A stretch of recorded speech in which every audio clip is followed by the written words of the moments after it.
Welcome back to another episode of Choose Courage Inc., where we help creatives, entrepreneurs, and aspiring corporate escape artists break free from the systems that were never built for them and create businesses where people, creativity, and courage come first.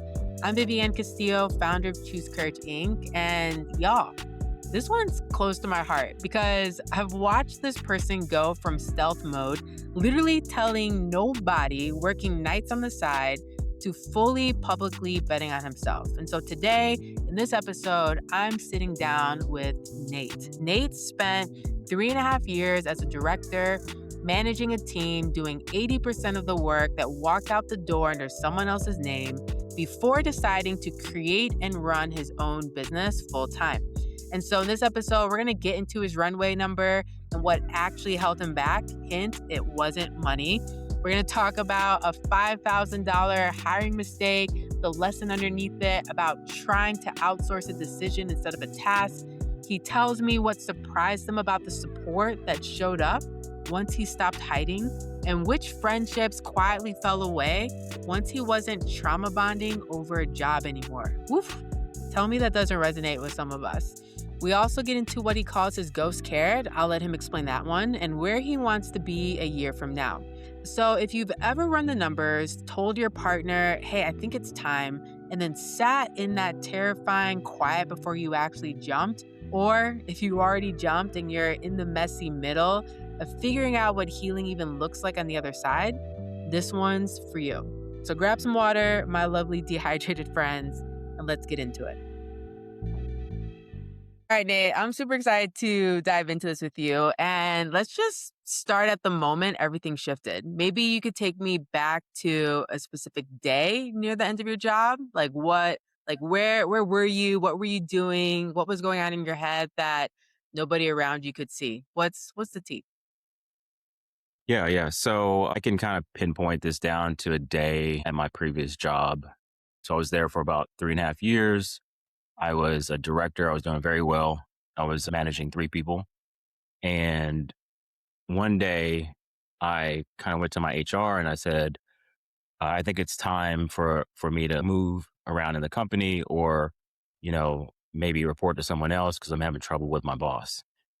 And HR really, they kind of confronted the guy and came back and told me that there wasn't much they could do, but they could offer some sort of coaching to me, which kind of felt like they were making it my problem instead of a problem that they could solve.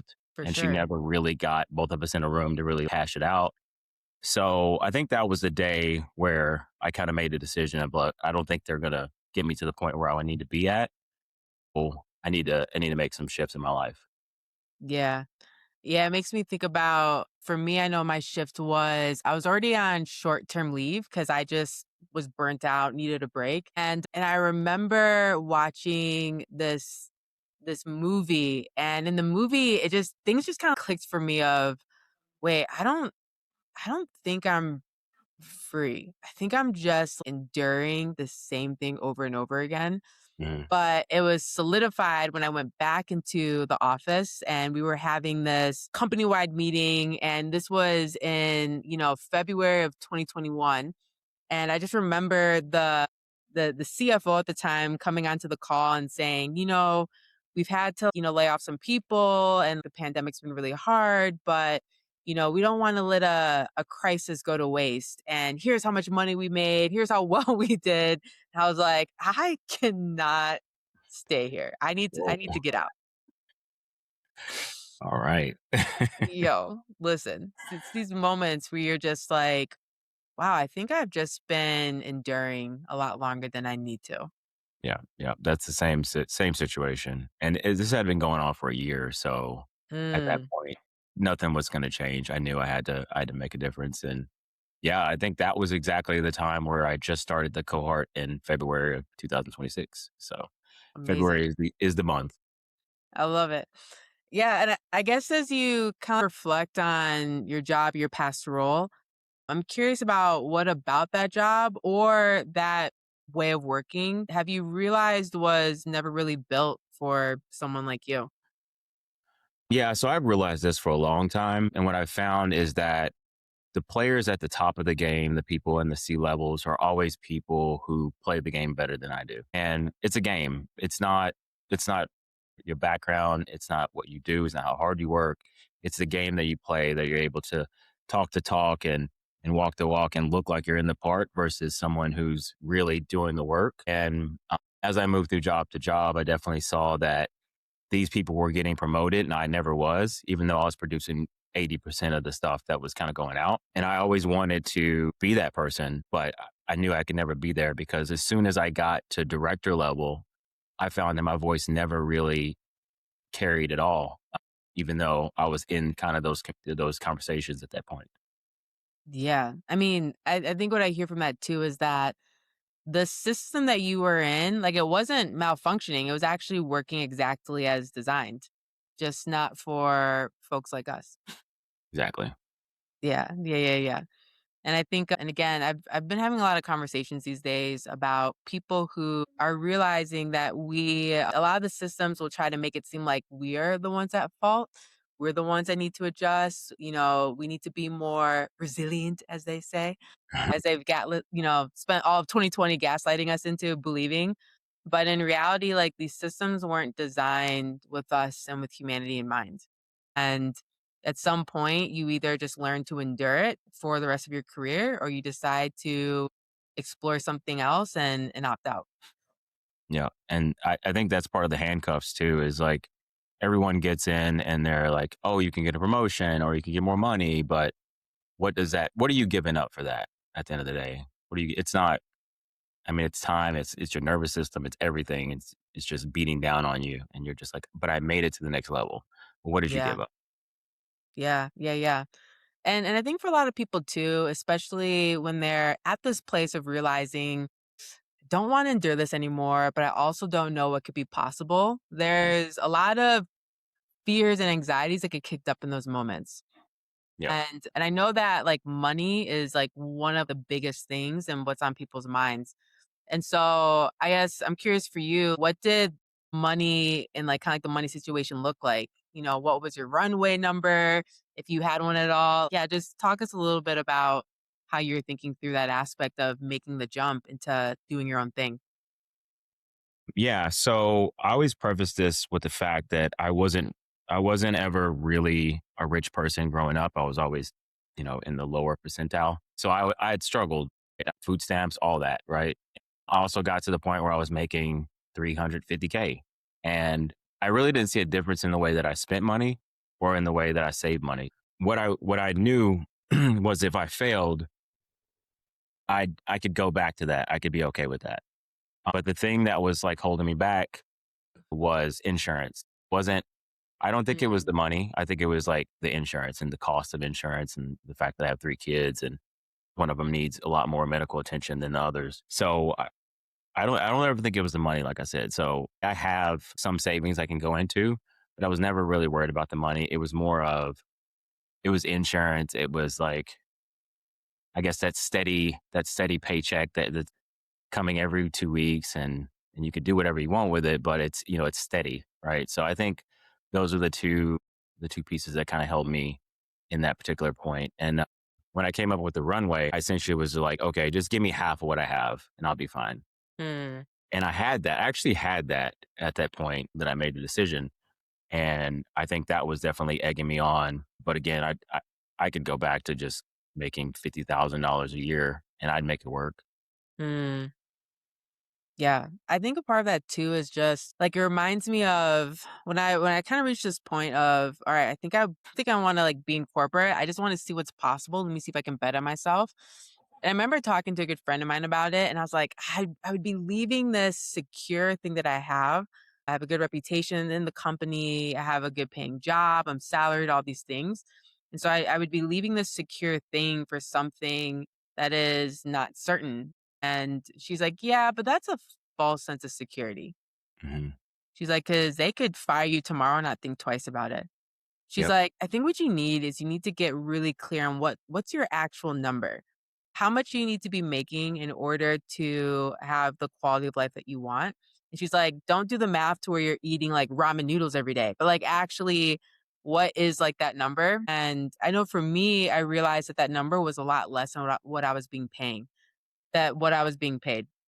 And what that made me realize though, or what that gave me was more so the emotional cushion needed to think about how to make this thing possible. I'm curious about how have you kind of sorted through those moments in terms of whether it was doubt, kind of like barriers, frustrations in terms of seeing if this could be real or possible for you? Yeah, I mean, I think I definitely had doubt.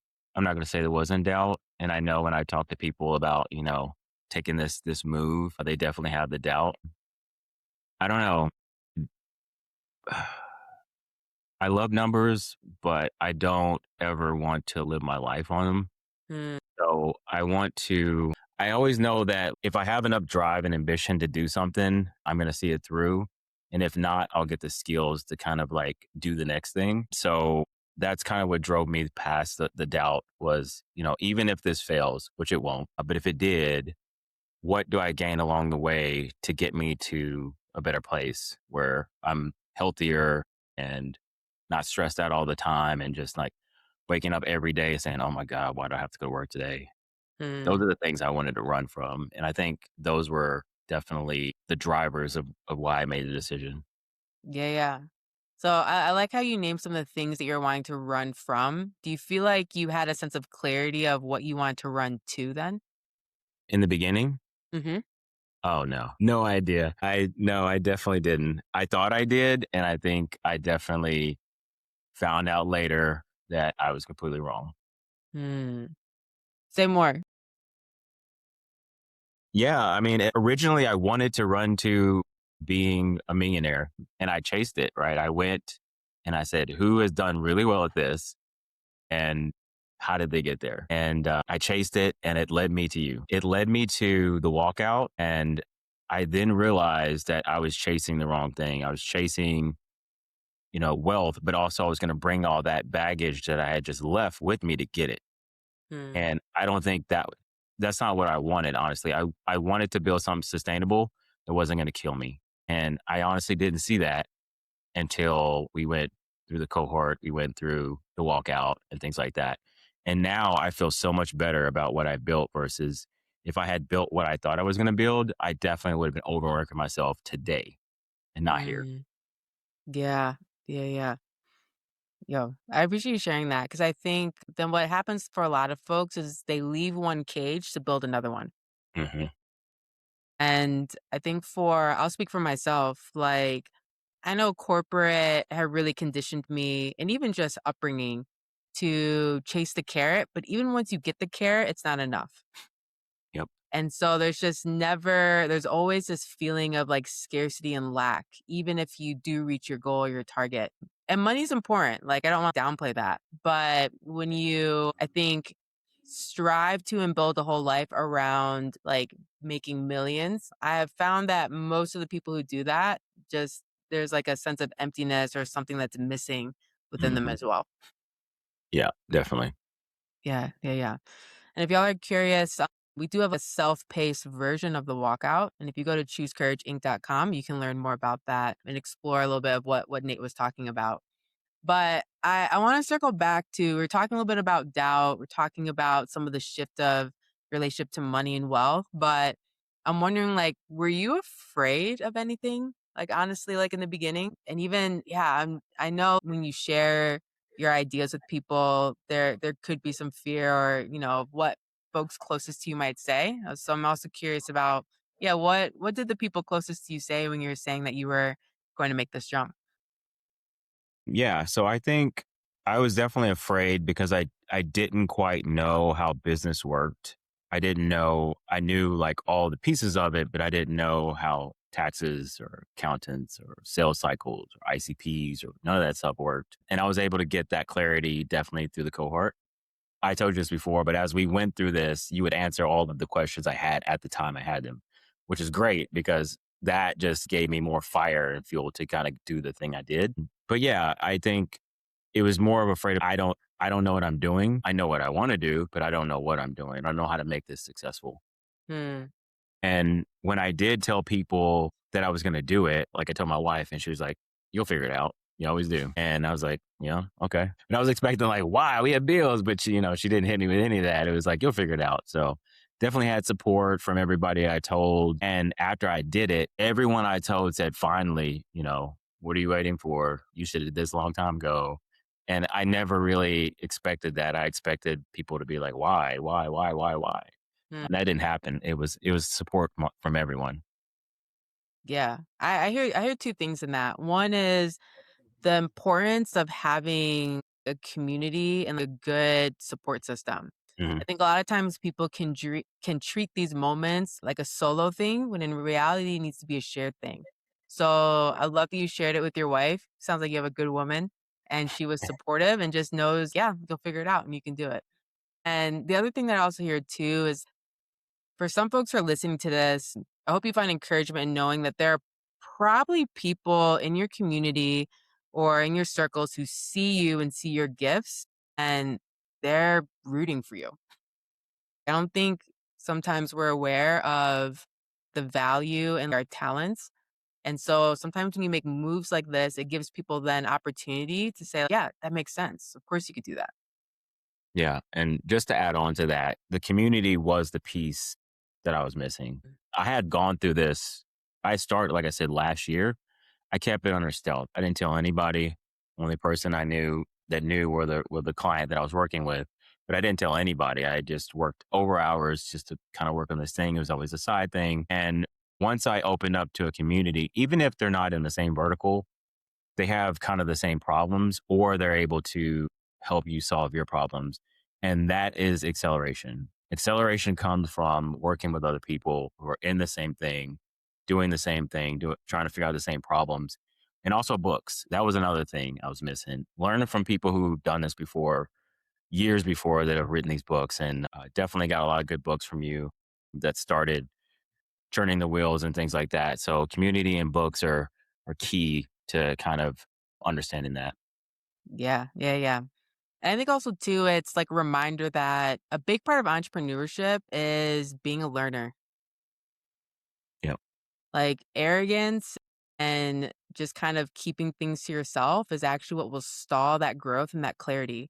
But movement and also being curious, learning from other people that's the secret sauce, I think, to entrepreneurship. Oh yeah. Yeah. You have to read, you have to learn, you have to be ready to talk to new people. And even though it's something that sometimes you don't want to do, you always learn something from somebody else. Go to meetups, one-on-ones, just find random people on LinkedIn and talk to them.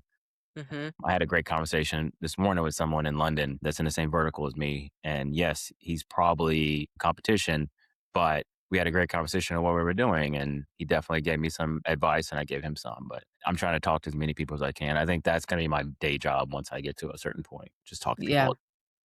absolutely. All right. So walk us through this next part here. So you decided, you know what, I'm going to bet on myself. You did join the Choose Courage Inc. entrepreneurship group coaching experience in the cohort. I want to talk a little bit about your first 90 days. I'm curious about what surprised you most and what didn't go the way you expected. I think what surprised me the most was the support that was there already. And we kind of just touched on this, Hmm. but I was surprised by the support from my client, the support from my family, the support from my friends, the support from the community. I didn't expect it to be there. And as I found it, I found myself wanting more and more of it. And I was able to kind of just get more. And that that has been just the biggest help so far. And yeah, I think that was definitely the biggest surprise. Yeah, yeah, yeah. And I know, and we've talked about this often in the community and the group coaching of how, movement creates clarity Mhm. and motion is what actually allows you to move forward. I know you've tried some different things. You've been thinking through different things within your business. I'm curious about maybe like what didn't go the way you expected. I think when I first started, I have experience as being a director, as I mentioned, and a manager for 6 or 7 years. And I expected to be able to hire people at great prices and have great talent at those great prices. And that was wrong. You have to spend time finding people. You have to spend a lot more time finding the good people than to actually to hire good people. And I kind of went out and I was like, these people look nice. They look like they could do the job. I hired a couple of designers to do some work for me and essentially just hit a wall over and over and over again. I think I lost about 5K in design that I couldn't use. Hmm. And it was because it was, and I'm not going to say it's their fault. It's because I was trying to outsource a decision and not a task. And Hmm. that was the problem. The decision was mine. I should have made a decision on what should have been made, how it should have been done before I handed it to them. But I just kind of gave them the work and expected them to take it over the finish line, and it never happened. Yeah. Yeah. Yeah. I feel like part of that too is about learning how to trust your gut again. Hmm. And I know often when I'm working with folks, there's kind of three things that I'm looking to support entrepreneurs in. And one is how to help you be less afraid, how to help you trust your gut again, trust your gut more. And then in doing so, how do you then be more creative? And I think when it comes to hiring, it's really easy to delegate that and try to offload it to someone else. But we know a lot more than we give ourselves credit for in that moment. Yep. Yeah. Yeah. Yeah. Yeah, a lot of times entrepreneurship, you don't know what you don't know. Oh yeah. And the only way that you find out is from effing around and finding out. So I know, with Moonpause, this pet astrology app I was building, I remember, and again, I'm a non-technical founder and I don't know what I don't know. And we ended up hiring for a position where honestly, in terms of their tech stack and their experience, wasn't as up to date in terms of the current languages, technologies that would save us money in the long run and that would also scale without causing us a small fortune. And we ended up needing to essentially let that support go. But it was only after sinking about $40,000 Woo. into it. I know. It hurts. I don't wanna linger on this story for too long because 'cause it'll piss me off. But we ended up finding someone else who was more of a collaborator instead of just being a developer. Hmm. And I felt like I was learning a lot from them. I felt like I was confident in terms of the decisions that they were making and how it was in alignment towards our strategy and goals. And again, we actually ended up having to completely rebuild the app because of just the way it was originally built. It just wouldn't scale in a way that wouldn't cost us a small fortune. But that was a $40,000 lesson. So I think in business, sometimes you'll have these like, $2 to $5,000 lessons. Sometimes you have 40, but I promise you'll be more intentional moving forward. Hmm. Promise you won't make that same mistake again. Oh yeah. Promise you'll be more curious and not just delegate it off to someone who should know more than you to solve it. And so that's my painful lesson. Yeah. Yeah. I hopefully I get to be on the other end of that, find somebody who's kind of been through that and help them like that second shop that you found. Yeah, yeah, yeah.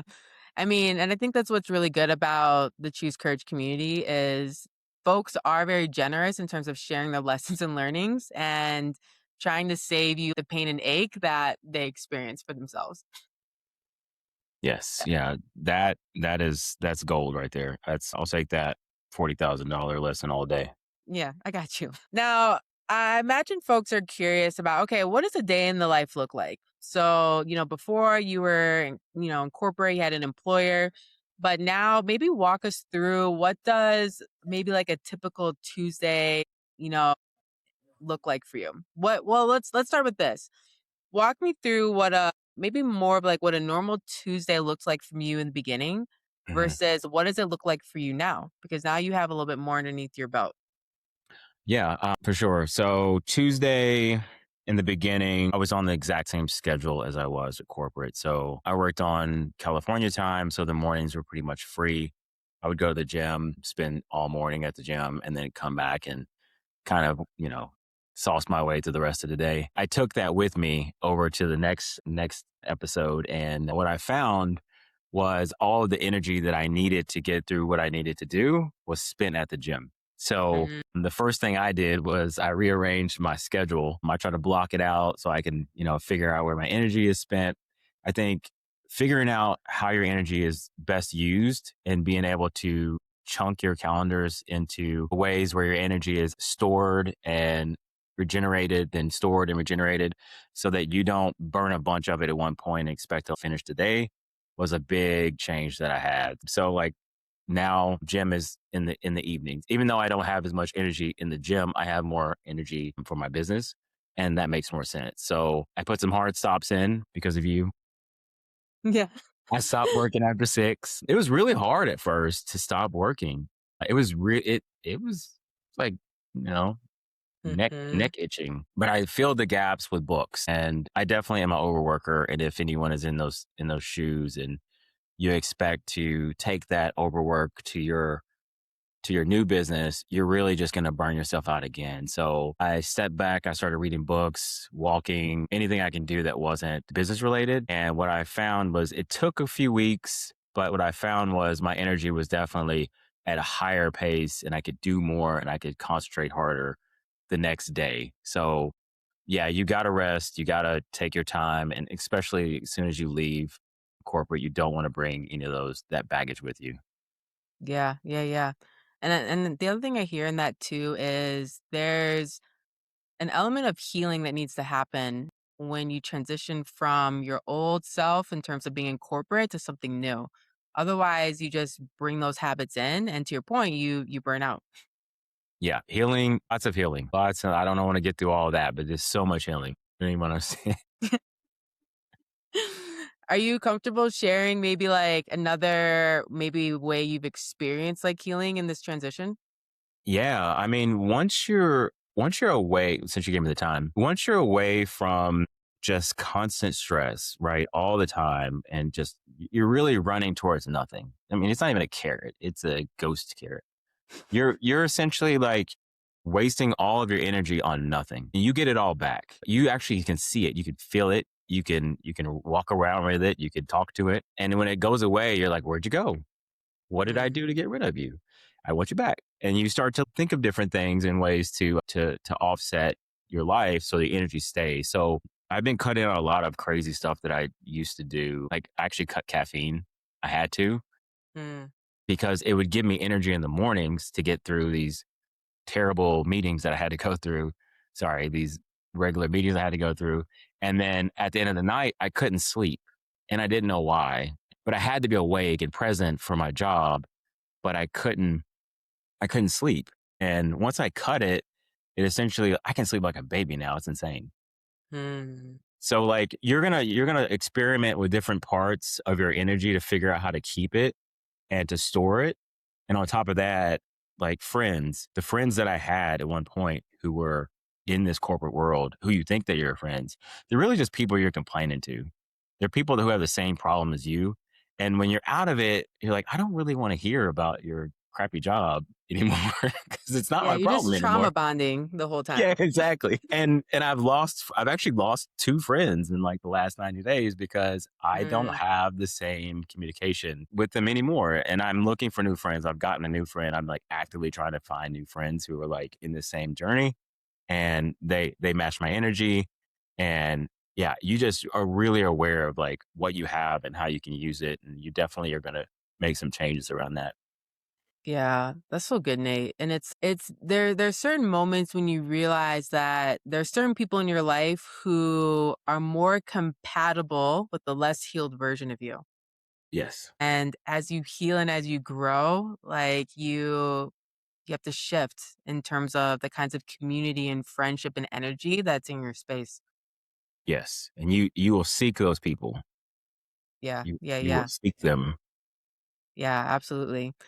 And the other thing too is, I know Nate's like earlier in his journey, but I think that healing is it's a continuous thing. Mhm.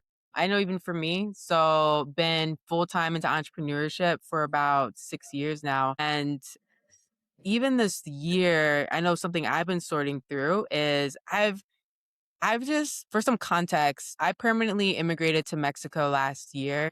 I'm living here. I love it here. I have great community here. I'm very fortunate to have a strong local community here. And that I do have a couple American friends who are here as well. But life is really good. and really enjoying work, enjoying the business that I'm running and growing. My health is better, does wonders to be in a country where food isn't designed to kill you or keep you sick. I have kidney disease, my kidneys are doing better. There's a lot of things. And it was maybe like a month or two ago, I was having this crash out. And it was just calling it what it is. I was crashing out. And I was talking to my partner about it. And I'm like, I don't know what it is, but things are really good. But I feel so stressed about money. And Mm, he's like, I don't understand. He's like, financially, you're doing well. I actually hit my annual revenue goal midway through June. And so he's like, you're fine. He's like, I don't know why you're crashing out. He's like, maybe just go take some edibles and take a nap and you'll feel better. I'm like, that's not bad advice. But what I was realizing as I was processing with him is two things. One, in terms of like American culture, I don't think we realize how conditioned we are to just chase more. Even mm, when you already have enough, there's always this like low hum of you need more though. And yeah. so I was confronted with that. And the other thing I was confronted with was just financial trauma from like upbringing. Not growing up with a lot of money as well. We would have these times of kind of like work was good. My dad was like often a contractor. Throughout my childhood, and then times where he would be just like abruptly let go or fired and like things were bad. And so, my mom's half Korean. So, we grew up eating Korean food. So there were times where things were great and there were times where things were bad and we're just eating like rice and dumplings or like hamburger helper. And to this day, cannot eat hamburger helper. Like it is the most nauseating thing in the world. But all that to say, I'm 6 years into full time entrepreneurship. Business is great, life is good, health is amazing. And yet, still having these moments of recognizing there's healing that needs to happen around financial trauma and like my relationship to scarcity. Mm, So it's a part of the process, but being able to talk about it with people who support me and get me, whether that is the community, I have shared this with the community, the Choose Courage Inc. community, or even sharing it with my partner is a part of the healing process. Like I can share without fear of being punished or judged. And that's a huge part of it. yeah, yeah. It's crazy that happened 6 years later. I mean, it'll probably happen to me, but that's I figured you'd be past that by now. Oh, and it's happened in other times too throughout the 6 years. I think it's Yeah. almost like exposure therapy. You get exposed to the thing that triggers you and your relationship learns to adjust and to adapt into healthier ways. Right. But I think for me it's like I think a lot of us desire to be in a place of stability and abundance, but what happens when you get there? And I Mm, think my body is realizing, "Oh, we wanted this, but what do we do now that we're here?" I don't know. yeah. I haven't thought about that. If I do get to that place, it'll probably be in South America somewhere by a beach. Yes. And I probably will want more. I'm not gonna lie, I probably will want more. And that's something to think about now. I'm glad you kind of Mhm. brought that up. Yeah, yeah, yeah. So speaking of more, let's talk a little bit about what we'll call some new math here. Now, I know that when you were in corporate, you had like a side hustle, a side client that you were working with. And then when you left corporate, you were able to evolve that into something better and bigger. I'm wondering maybe you can maybe share a little bit about what happened with us. So I was working on the side with the client and things were going very well. And in January of this year, we switched to a monthly retainer model. And it was based on the 20 hours that I had available. And I was working with them. I was basically pulling 20 hours outside of the 40 hours and overworking myself, but I knew this is what I wanted. And I kind of gave myself a deadline of 4 years. And I told people, I was like, in 4 years, I'm going to do this, be by myself and run my own business. Gonna be amazing. All I have is 3 more years of working 60 hours a week. It's going to be easy. And when I actually left in May, I told the client I left and they instantly booked all the hours. They were like, whatever you have, we'll take all of them. And I kind of Amazing. alluded to this earlier, but that support I did not expect them to say, hey, give us all of your hours. I would expect them to take the other 20 hours and kind of build the business. They were like, no, give us all of them. And that Mm. basically doubled my income and actually got me right back to where I was when I left. So I really didn't miss a beat. And it wasn't planned, was just, that's just the support that was there for me. Yeah. Yo, that's so cool. And when I think about that, the double retainer isn't necessarily the story for me. It's more of the evidence. Hmm. I think of the story as more of the nervous system catching up to a new reality where your value gets priced instead of salaried, right? And Yeah. so what you ended up doing was you were open to possibility and you've already been doing some good work with that client and they understood your value immediately and were like, "Yes, we want more of that." Yeah. And that was, yeah, that's exactly what I thought about. It was, I'm instantly validated. This is instantly telling me this is what I should have done. And even past that, right? We're even higher than that now. The contractor, soon to be another contractor, it could get upwards of, way past what I was making before. Really Yeah. fast, which is insane, but at the same time, validation that this is what I should have been doing in the first place.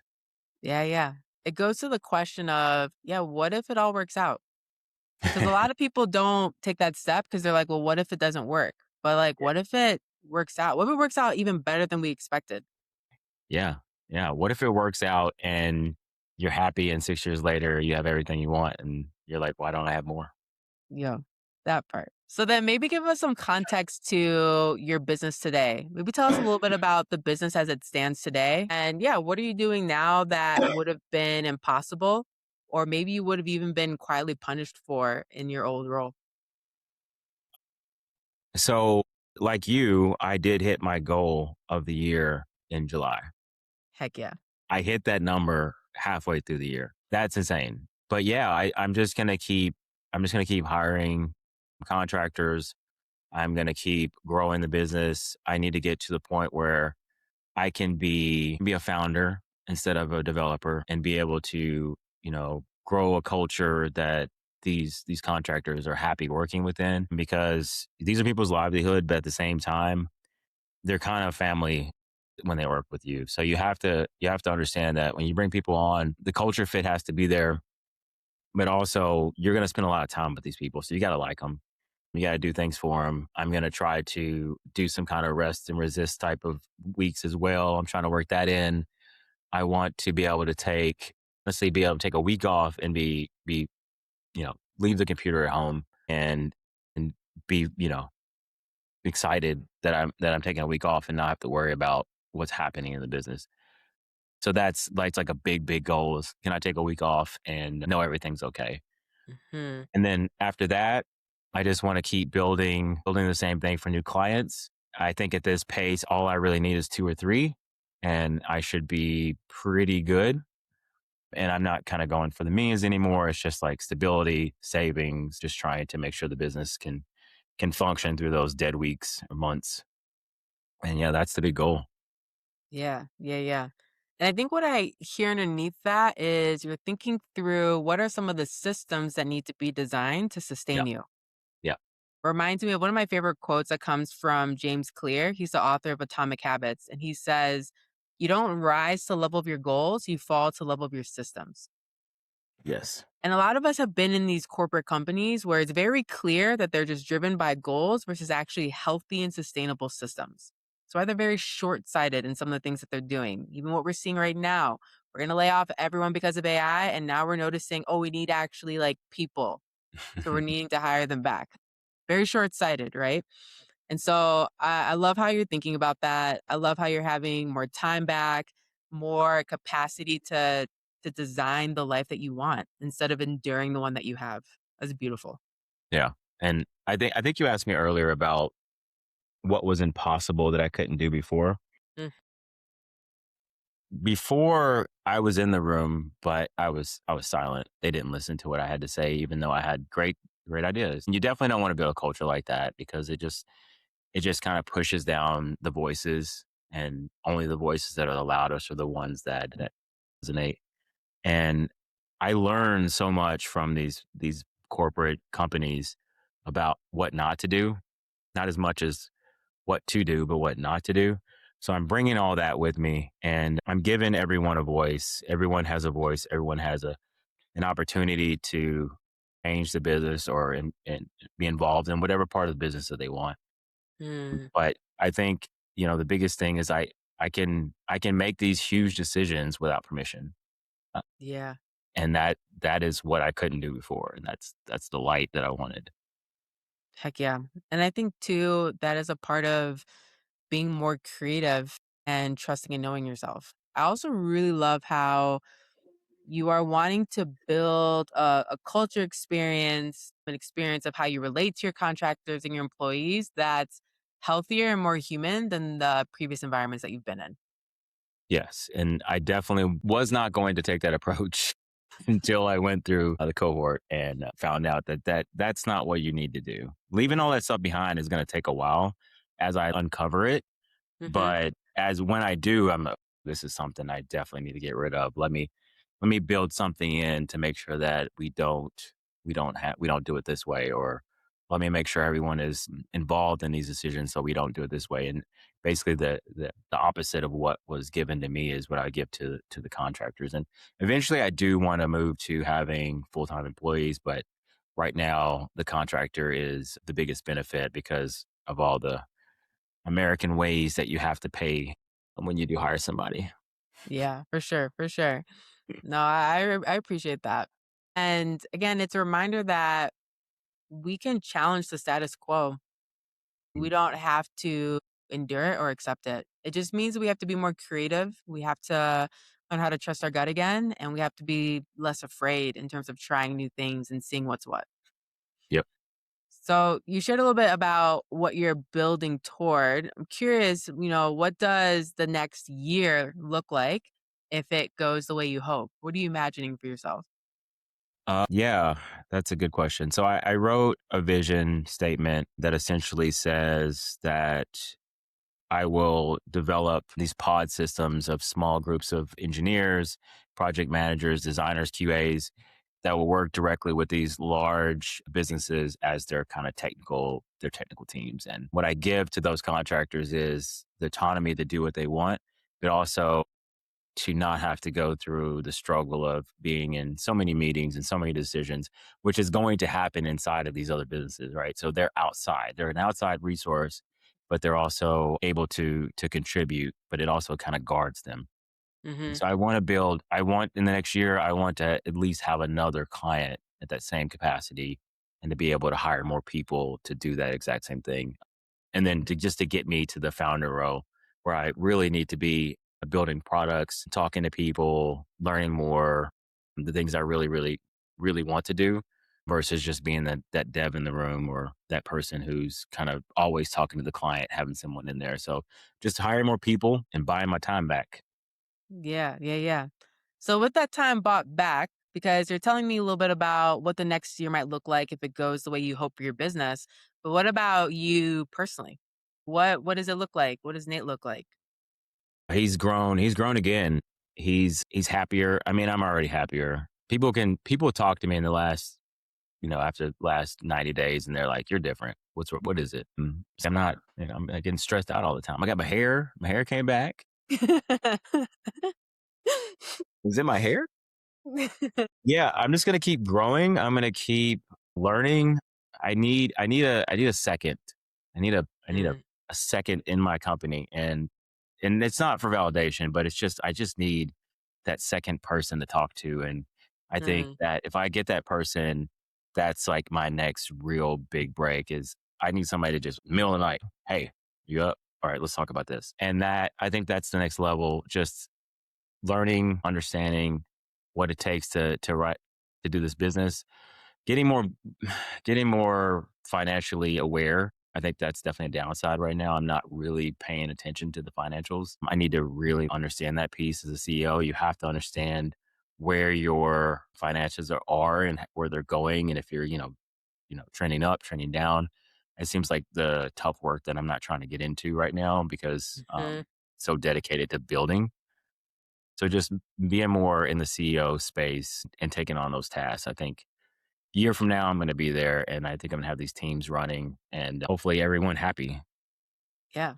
No, I see it. I mean, not only what if it works out, but what if it works out better than you expected? So done. It's just a matter of when. Yep. Yeah, yeah. All right, Nate. I've been really enjoying this convo with you. I do want to wrap us up with one final question. For the person sitting where you were at in the beginning of this year, in the spring, running the numbers, just kind of in this in between space, I'm curious about what's your invitation to them? Yeah. So my invitation to that person in that space is deep down, you know that it's the right thing to do, or you wouldn't be in that meeting or in that cohort. Always know that you've been ready. You were ready before you got there, Yeah, and you never needed validation from anyone else. Know that you have more support than you think you do, and that you don't have to do it alone, and you don't want to do it alone, and to just lean on those people as you find them, and always be open to meeting with people, even though it could be like a little stressful. I'm an introvert. I don't want to really talk to people all the time, but every person you meet along the way is going to get you a little bit further. Definitely lean on everyone in the community. Find a community, even if it's not this one, find a community and just, hold space for those people and they'll hold space for you. amazing. Yeah, thank you so much. And also, and I'll add to that as well, don't confuse waiting with a plan for staying stuck. Like to Mm. Nate's point, you're a lot farther than you probably even realize. You're a lot closer. And Nate, I love all of those gems of wisdom that you just dropped on us. Thank you so much for sharing more with us, your story and yourself. I really appreciate you. You're welcome. Thank you, Vivian, for everything that you've done. You do more than you need to. And I told you Mm, that. You charge less than you need to. Not me. You could charge other people, but not me. And yeah, you're the reason I've gotten to this place. And, I hope we continue to work together going forward. I got you. Thank you, Nate. Thank you. Thanks for hanging out with us and diving into some of these real and unfiltered conversations. We know your time is valuable, and so we don't take it for granted. If today's episode made you think, if it challenged you, or gave you something new to consider, we'd love for you to hit that follow button on whatever streaming service you're using. That way, you'll never miss an episode when we drop them. And if you want to go even deeper, sign up for our newsletter at choosecourageinc.com, and you'll get updates on new episodes, access to exclusive freebies, and first dibs on coaching opportunities and other resources to help you make bold moves in your life and business. So we appreciate you, we see you, and we're rooting for you. Until next time, keep choosing courage over comfort, and a friendly reminder to drink some water.